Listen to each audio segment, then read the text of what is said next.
छात्रों अब हम देखते हैं स्वामी दयानंद सरस्वती थे, इनके प्रमुख कथन कौन कौन से थे, तो उन कथनों के बारे में चर्चा करते हैं।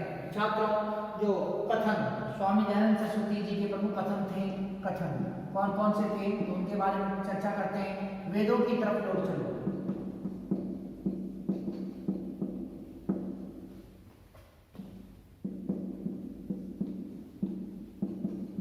वेदों की तरफ लौट चलो। दूसरा जो कथन है इनका, बुरे से बुरा देशी राज्य अच्छे से अच्छे विदेशी राज्य से अच्छा होता है।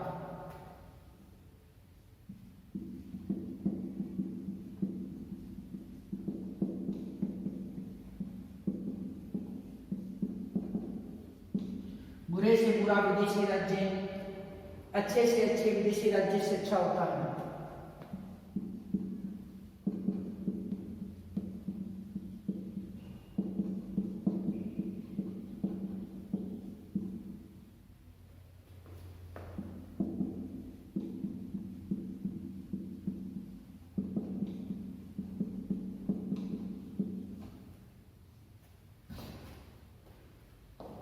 स्वामी जी ने प्रथम बार स्वराज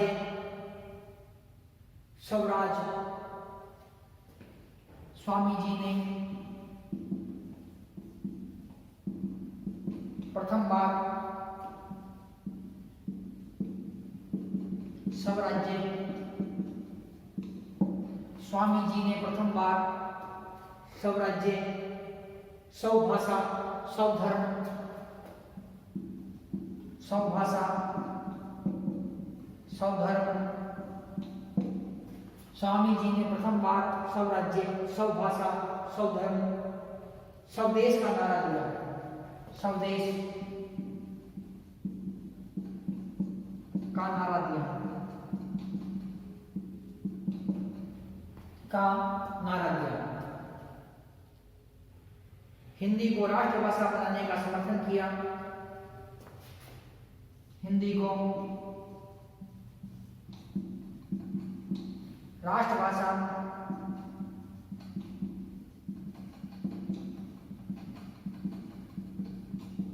का समर्थन किया।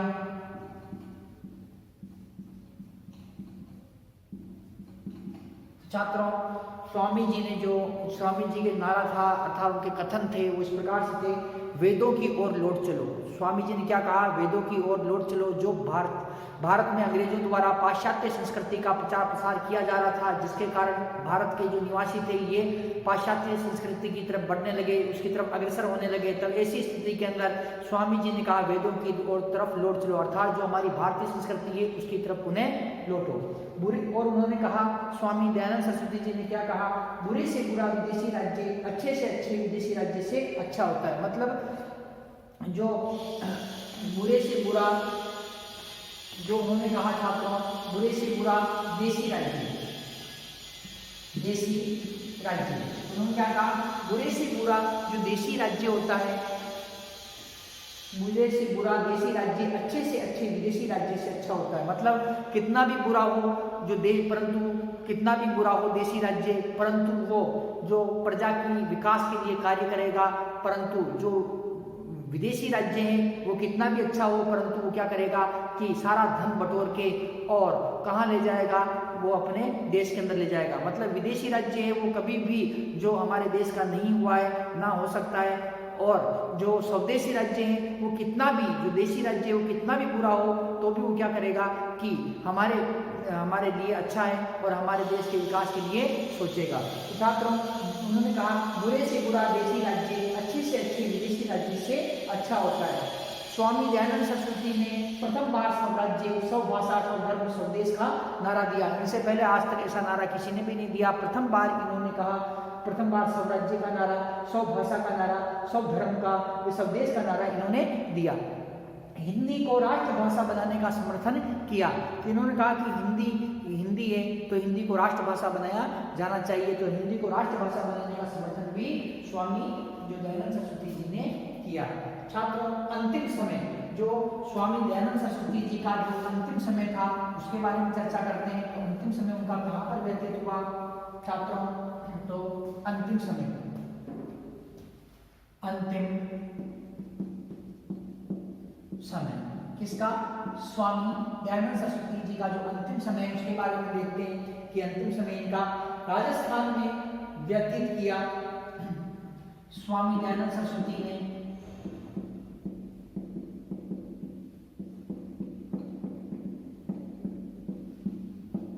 अपना अंतिम समय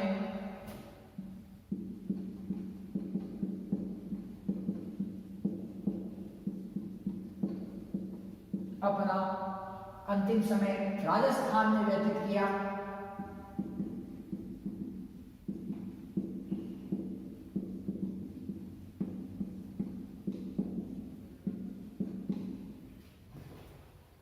राजस्थान में व्यतीत किया और आर्य समाज का प्रचार प्रसार किया और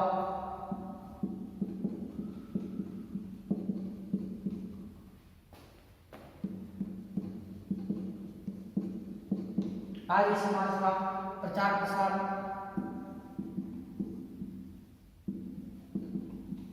किया। तो स्वामी दयानंद सरस्वती ने अपना अंतिम समय राजस्थान में व्यतीत किया और आर्य समाज का प्रचार प्रसार किया। छात्रों, जो स्वामी दयानंद सरस्वती थे इन्होंने करौली, चित्तौड़गढ़, जोधपुर, उदयपुर,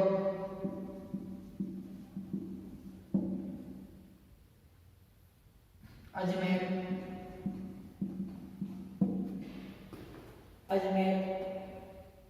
आदि स्थानों पर प्रचार प्रसार किया। आदि स्थानों पर प्रचार प्रसार किया।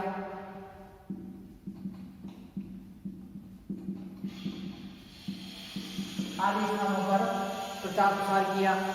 तो छात्रों, जो स्वामी दयानंद सरस्वती इन्होंने अपना अंतिम समय राजस्थान में व्यतीत किया और आर्य समाज का इन्होंने प्रचार प्रसार किया। करौली, चित्तौड़गढ़, जोधपुर, उदयपुर, अजमेर आदि स्थान पर इन्होंने क्या किया? प्रचार प्रसार किया। छात्रों, जो स्वामी दयानंद सरस्वती है, स्वामी दयानंद सरस्वती की मृत्यु स्वामी दयानंद सरस्वती की मृत्यु कब होती है? छात्रों, उनकी मृत्यु होती है 1883 ईस्वी में। कब होती है? 1883 ईस्वी। छात्रों, जोधपुर रियासत के राजा जसवंत सिंह द्वितीय के शासक जसवंत सिंह द्वितीय की रखेल नन्ही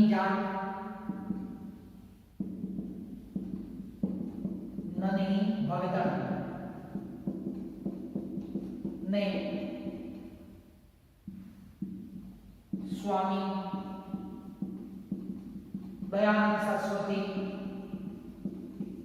के भोजन में विष मिला दिया, जिसके कारण अजमेर में स्वामी जी की मृत्यु हो गई। अजमेर में स्वामी जी की मृत्यु हो गई। स्वामी जी की मृत्यु हो गई। छात्रों, जो 1883 ईस्वी के अंदर स्वामी दयानंद सरस्वती जी की मृत्यु हो जाती है और स्वामी दयानंद सरस्वती है तो जोधपुर के राजा अर्थात आर्य समाज का प्रचार प्रसार करने के लिए जोधपुर गए होते हैं और वहां पर जोधपुर के जो शासक है, जोधपुर के शासक जसवंत सिंह द्वितीय की एक रखेल है नन्ही भगतन, तो उसने जो स्वामी दयानंद सरस्वती के भोजन के अंदर विष मिला दिया और जिसके कारण जो स्वामी विवेकानंद की स्वामी दयानंद सरस्वती जी की जो अजमेर के अंदर मृत्यु हो गई। छात्रों, जब इसने किसी कारण के चलते, किसी बात के चलते ये स्वामी जी से क्रोधित हो गई और इसने क्या किया कि स्वामी जी के भोजन के अंदर विष मिला दिया। स्वामी जी ने जब भोजन ग्रहण किया उसके बाद में तो ये धीमा विष था, धीरे धीरे विष ने अपना प्रभाव जमाना शुरू किया और स्वामी जी जोधपुर से अजमेर गए तो वहाँ पर इनकी क्या हुई, तो मृत्यु हो गई। तो छात्रों, इस प्रकार से जो 1883 ईस्वी के अंदर नंदी भक्तगण के विष मिला देने के कारण क्या हुआ, इनकी मृत्यु हो गई। तो छात्रों, आर्य समाज, अब हम देखते हैं आर्य समाज जो स्वामी दयानंद सरस्वती द्वारा स्थापित जो समाज है, कौन सा समाज है, आर्य समाज है। तो उसके बारे में हम चर्चा करते हैं। तो आर्य समाज, आर्य समाज छात्रों, स्थापना का कोई 30 की स्थापना का कोई 10 अप्रैल 1872 ईस्वी, 10 अप्रैल 1872 ईस्वी। स्थापना का स्थान कहाँ पर था, मुंबई के अंदर। कहाँ, मुंबई। उस समय बंबई कहलाता था, मुंबई कहाँ आता है, महाराष्ट्र के अंदर। महाराष्ट्र के अंदर आता है मुंबई के चिरगांव के अंदर, चिरगांव। मुंबई में कहाँ हुई, चिरगांव। मुंबई के चिरगांव के अंदर जो स्थापना हुई। तो छात्रों, इसके अतिरिक्त जो संस्थापक थे इसके आर्य समाज के संस्थापक कौन थे, स्वामी दयानंद सरस्वती जी। स्वामी दयानंद सरस्वती। आर्य समाज के संस्थापक कौन थे, स्वामी दयानंद सरस्वती आर्य समाज के संस्थापक थे। छात्रों, आर्य समाज में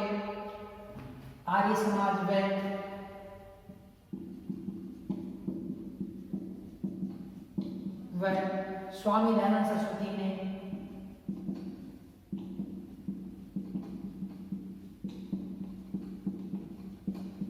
आर्य समाज में स्वामी दयानंद सरस्वती ने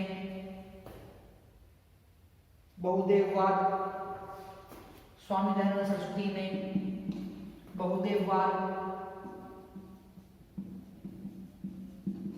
अवतारवाद,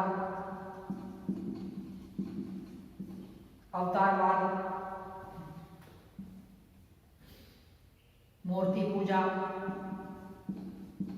पशु बलि,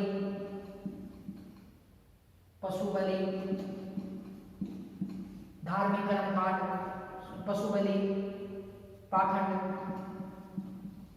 आडंबर का विरोध किया। तो छात्रों, जो स्वामी दयानंद सरस्वती जी थे और आर्य समाज ने, तो आज स्वामी दयानंद सरस्वती जी ने आर्य समाज के माध्यम से बहुदेववाद, अवतारवाद, मूर्ति पूजा, पशु बलि, पाखंड, आडंबरों का इन्होंने क्या किया, विरोध किया। किसने किया, स्वामी जो दयानंद सरस्वती जी ने जो विरोध किया। छात्रों, अब हम देखते हैं कि जो आर्य समाज है, तो आर्य समाज के प्रमुख सिद्धांत क्या क्या थे, तो उसके बारे में हम चर्चा करते हैं। आर्य समाज के सिद्धांत, नियम।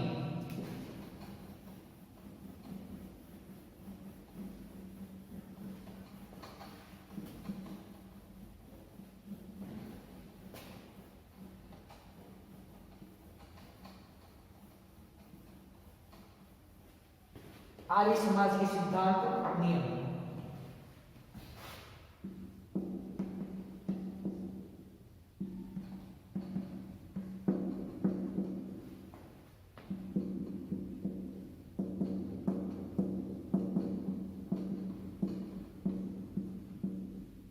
छात्रों, जो आर्य समाज के सिद्धांत है अर्थात नियम है, वो हमें उसकी जानकारी कहाँ से प्राप्त होती है, तो आर्य समाज के सिद्धांत सत्यार्थ प्रकाश ग्रंथ में मिलते हैं।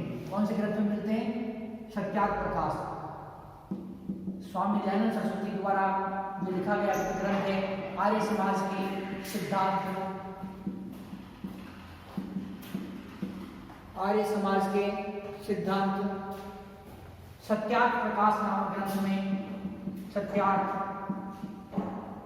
प्रकाश नामक ग्रंथ में मिलते हैं।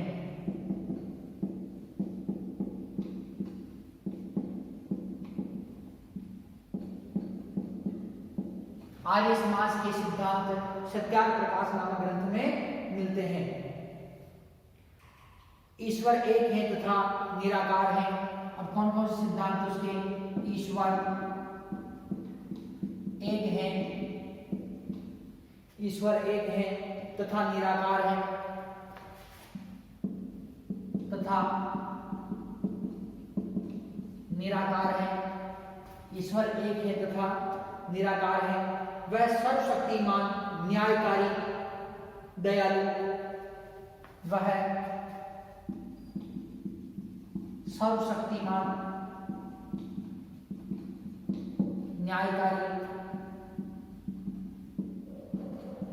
दयालु, सर्वशक्तिमान, न्यायकारी, दयालु, सर्वव्यापक, अजर अमर, अजर अमर, सर्वव्यापक, अजर अमर, पवित्र और सृष्टि करता है, पवित्र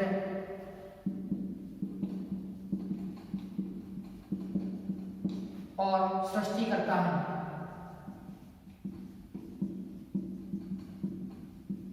पवित्र और सृष्टि करता है, अतः उसकी उपासना करने योग्य है, अतः उसकी उपासना करने योग्य है,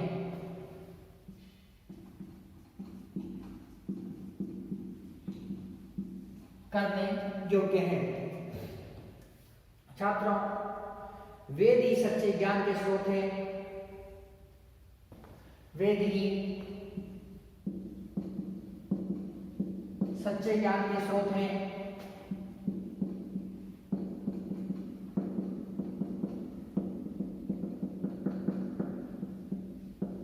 वेद ही सच्चे ज्ञान के स्रोत है,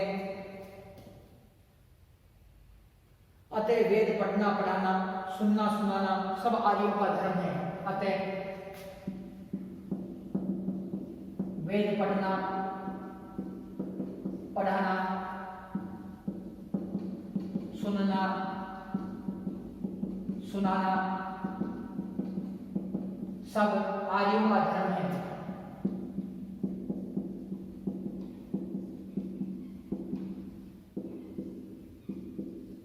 सब आर्यों का धर्म है।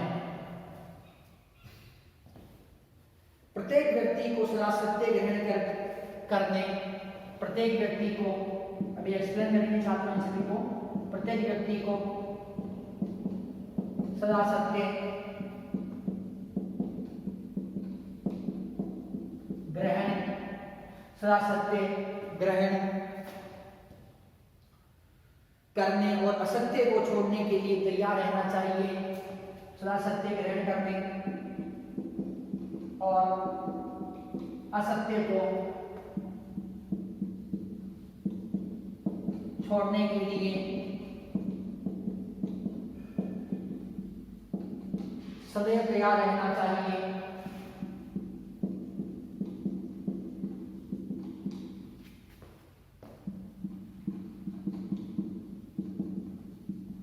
सदैव तैयार रहना चाहिए।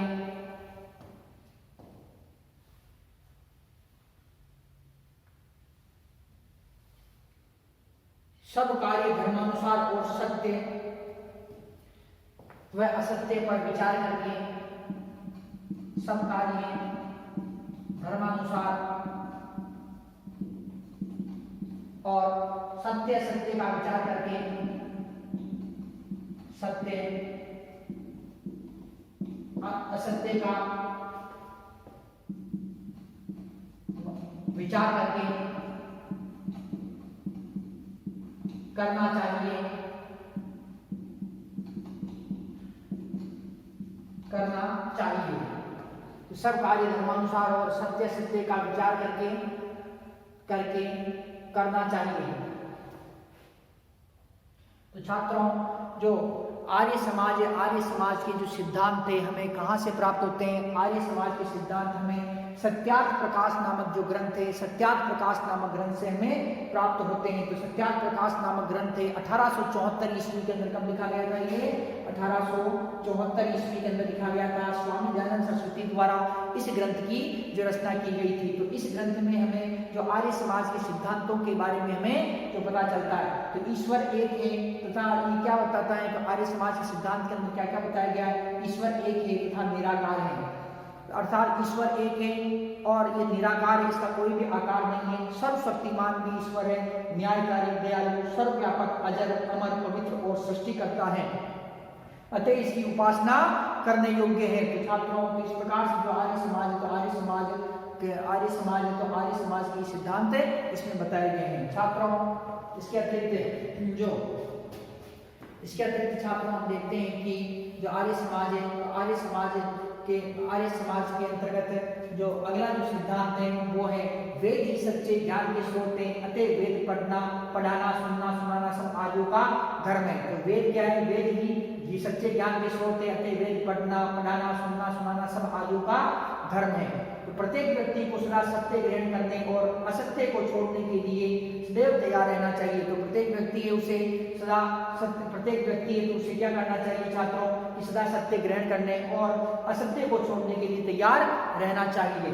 सब कार्य धर्मानुसार और सत्य असत्य का विचार करके करने चाहिए। जो सभी कार्य हैं वो धर्मानुसार वे सत्य व असत्य का विचार करके करने चाहिए। तो छात्रों इस प्रकार से जो आर्य समाज के जो सिद्धांत थे उनके बारे में चर्चा की गई है। छात्रों अब अगला जो सिद्धांत है उसके बारे में हम देखते हैं छात्रों कि आर्य समाज का अगला जो नियम है, अगला जो सिद्धांत है वो क्या है। छात्रों उसके बारे में हम देखते हैं कि अगला जो है छात्रों, संसार का उपकार करना इस समाज का मुख्य उद्देश्य है। संसार का उपकार करना इस समाज का मुख्य उद्देश्य है। इस समाज का मुख्य उद्देश्य है।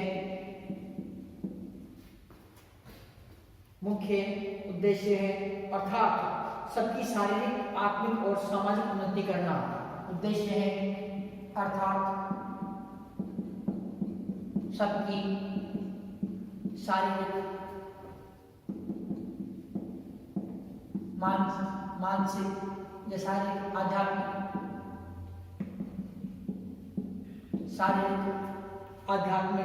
सामाजिक उन्नति करना।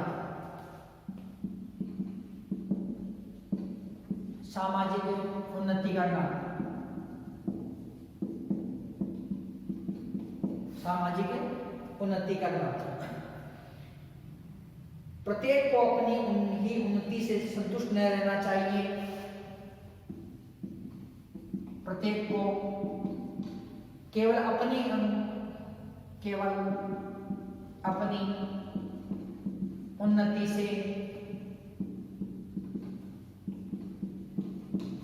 उन्नति से संतुष्ट नहीं रहना चाहिए।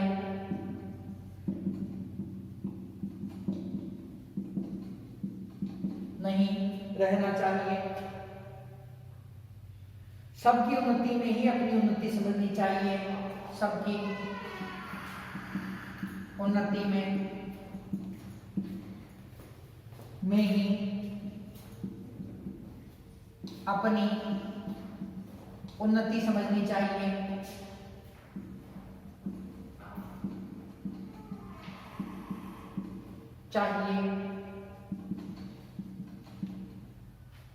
तो छात्रों जो है इसके अंदर आर्य समाज है, तो आर्य समाज के सिद्धांत है। तो अगला जो सिद्धांत है क्या है छात्रों?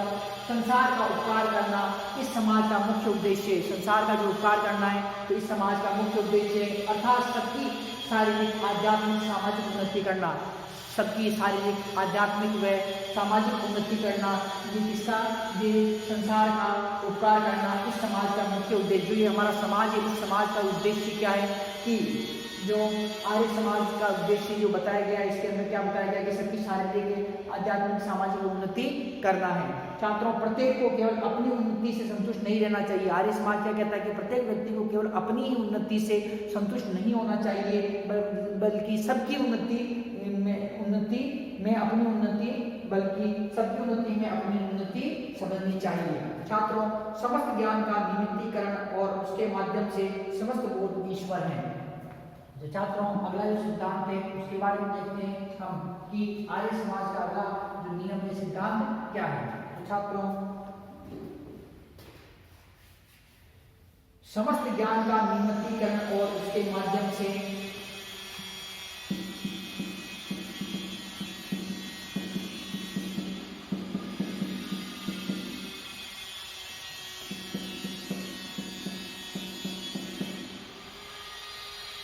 समस्त ज्ञान का निमित्तीकरण और उसके माध्यम से समस्त ज्ञान का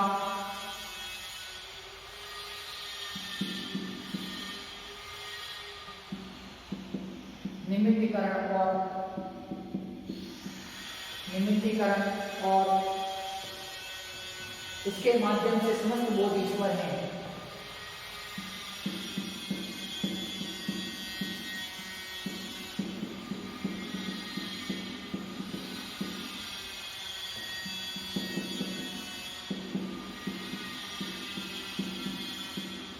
समस्त बोध ईश्वर है। प्रत्येक को अविद्या का नाश और विद्या की वृद्धि करनी चाहिए। प्रत्येक को अविद्या का नाश व विद्या की वृद्धि करनी चाहिए। विद्या की वृद्धि करनी चाहिए। विद्या की वृद्धि करनी चाहिए। सभी से धर्मानुसार प्रीति पूर्वक यथा योग्य व्यवहार करना चाहिए। सभी से धर्मानुसार प्रीति पूर्वक सभी से धर्मानुसार प्रीति पूर्वक यथा योग्य व्यवहार करना चाहिए। यथा योग्य व्यवहार करना चाहिए।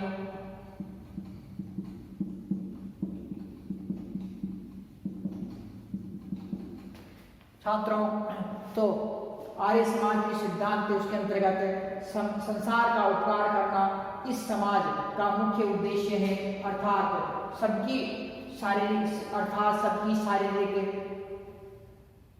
आध्यात्मिक सामाजिक उन्नति करना। प्रत्येक को केवल अपनी उन्नति से संतुष्ट नहीं रहना चाहिए, सबकी उन्नति में ही अपनी उन्नति समझनी चाहिए। समस्त ज्ञान का निमित्तीकरण और उसके माध्यम से समस्त बोध ईश्वर है। तो समस्त ज्ञान का निमित्तीकरण और उसके माध्यम से समस्त बोध जो ईश्वर है। प्रत्येक को अविद्या का नाश व विद्या की वृद्धि करनी चाहिए। सभी से धर्मानुसार प्रीति पूर्वक यथा योग्य व्यवहार करना चाहिए। तो ये छात्रों जो नियम बताए गए, किसके बताए गए? आर्य समाज के ये नियम बताए गए थे। तो छात्रों, जो आर्य समाज है, आर्य समाज के जो नियम हमें प्राप्त होते हैं, कहाँ से प्राप्त होते हैं? ये जो हमें जो नियम प्राप्त होते हैं, ये जो स्वामी दयानंद सरस्वती द्वारा 1874 ईस्वी में लिखे गए ग्रंथ सत्यार्थ प्रकाश से हमें प्राप्त होते हैं। तो छात्रों, इस प्रकार से तो ये बताए गए छात्रों। इसके अलावा जो व्यक्तिगत जो अगला जो सिद्धांत में नियम बताया गया छात्रों, वो है जो अगला सिद्धांत में नियम बताया गया है, वो कौन सा छात्रों? वो है व्यक्तिगत हितकारी विषयों में प्रत्येक व्यक्ति को आचरण की स्वतंत्रता रहे। व्यक्तिगत हितकारी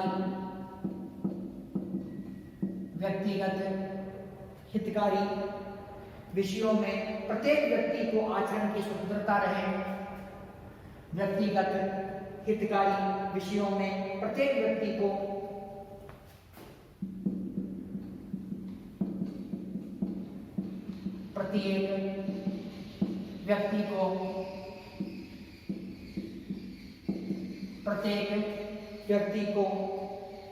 आचरण की स्वतंत्रता रहे,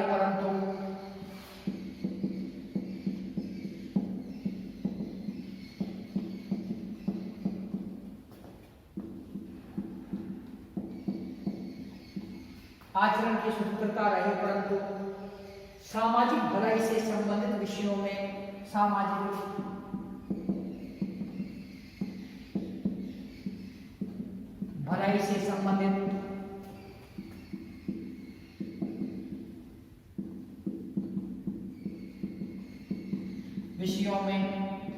सामाजिक भलाई से संबंधित विषयों में सब मतभेदों को भुला देना चाहिए। सब मतभेदों को भुला देना चाहिए।